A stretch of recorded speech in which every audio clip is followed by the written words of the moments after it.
Shalom, terima kasih sudah meluangkan waktu sejenak di tengah kesibukan Anda untuk duduk mendengarkan serta merenungkan kebenaran firman Tuhan.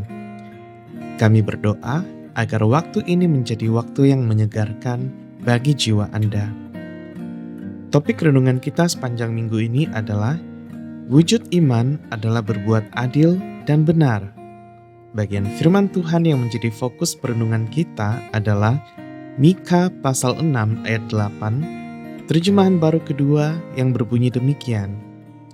Hai manusia, telah diberitahukan kepadamu apa yang baik dan apakah yang dituntut Tuhan daripadamu, selain berlaku adil, mencintai kesetiaan, dan hidup dengan rendah hati di hadapan Allahmu. Jemaat yang dikasihi Tuhan, seringkali kita terjebak dalam pemikiran bahwa ukuran kesalehan seseorang terletak pada seberapa sering ia ke gereja, seberapa hafal ia akan ayat-ayat Alkitab, atau seberapa besar persembahan yang ia berikan. Orang Israel pada zaman Nabi Mika juga berpikir demikian. Mereka bertanya, apakah Tuhan berkenan kepada ribuan domba jantan atau curahan minyak? Mereka mengira iman adalah soal kegiatan keagamaan dan apa yang dapat mereka berikan kepada Tuhan. Namun, Tuhan melalui Nabi Mika memberikan jawaban yang mengejutkan. Tuhan menginginkan sebuah gaya hidup yang berkenan di hadapannya.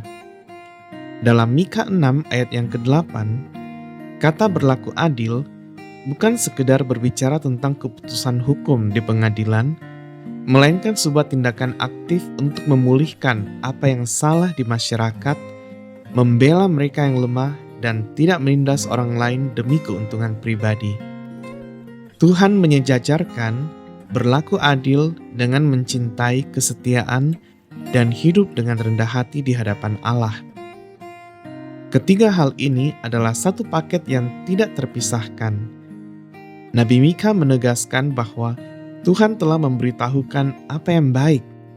Berarti ini bukanlah sebuah misteri. Tuntutan Tuhan bukanlah korban sembelihan, melainkan perilaku etis terhadap sesama yang didasari oleh hubungan yang rendah hati dengan Allah. Jadi, keadilan adalah bukti yang terlihat dari iman yang tidak terlihat.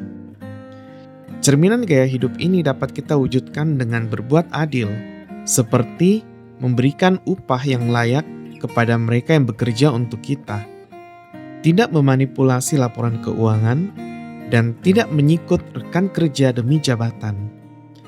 Kita pun dapat berbuat benar dengan tidak memandang muka. Kita memperlakukan karyawan, petugas kebersihan, atau orang kecil sama terhormatnya seperti kita memperlakukan atasan atau pejabat. Dan kita tidak diam ketika melihat ketidakadilan. Iman kita akan mendorong kita untuk bersuara bagi mereka yang tidak bisa bersuara. Jika kita mengaku beriman namun masih menipu, memeras, atau bersikap kejam terhadap sesama, maka ibadah kita di hari Minggu kehilangan maknanya. Tuhan mencari buah keadilan, bukan hanya daun kegiatan keagamaan. Mari kita merenungkan sejenak. Apakah ada keputusan atau tindakan kita sepanjang minggu ini yang merugikan orang lain atau tidak adil? Apakah iman kita hanya terasa saat bernyanyi di gereja, ataukah sudah terwujud dalam kejujuran dan etika kerja kita sehari-hari? Mari kita berdoa. Tuhan yang Maha Adil, ampuni kami jika selama ini kami mengira bahwa Engkau cukup dipuaskan dengan nyanyian dan kegiatan keagamaan yang kami lakukan, sementara kami mengabaikan keadilan terhadap sesama kami di dalam kehidupan kami sehari-hari. Tolonglah kami agar iman kami tidak mati, melainkan hidup melalui perbuatan yang benar. Berikan kami keberanian untuk berlaku adil, hati yang mencintai kesetiaan, dan roh yang rendah hati untuk berjalan bersamamu setiap hari. Di dalam nama Tuhan Yesus, kami berdoa. Amin. Kiranya renungan hari ini boleh menuntun langkah kita sepanjang hari. Selamat beraktivitas dan sampai berjumpa lagi dalam renungan kita bersama esok hari. Tuhan Yesus memberkati.